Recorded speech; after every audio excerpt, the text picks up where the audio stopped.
آج کی اس مختصر سی ویڈیو میں ہم رینیسانس کے متعلق جانتے ہیں۔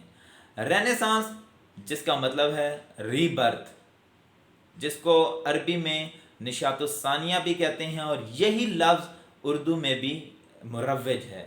نشاط الثانیہ جس کا مطلب ہے دوبارہ جی اٹھنا، ری برتھ، جی اٹھنا، دوبارہ پیدا ہونا۔ رینیسانس یورپ کے اندر ایک ایسی تحریک پیدا ہوئی ہے جو 14ویں صدی سے شروع ہو کر 17ویں صدی عیسوی تک جاری رہتی ہے۔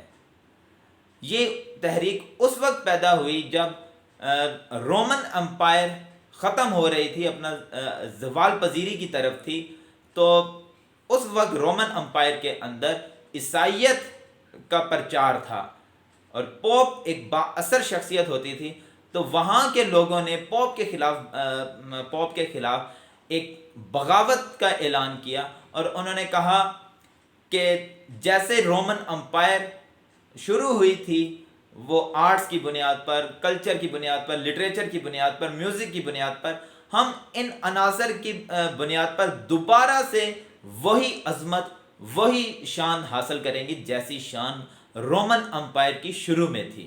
رومن امپائر جس نے اسپین سے لے کر میسوپوٹیمیا یعنی دجلہ و فرات تک حکومت کی تھی، ایک بڑا خطہ ان کے پاس تھا جب انہوں نے حکمرانی کی۔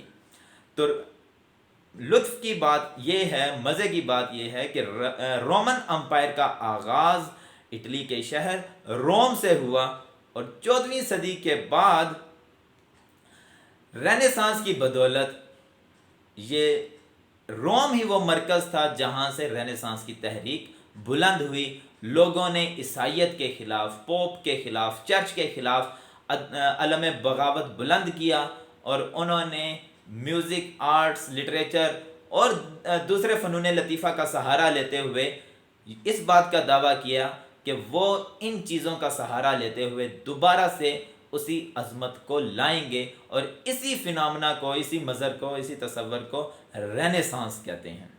امید ہے آپ نے اس ویڈیو سے استفادہ کیا ہوگا۔ بہت شکریہ۔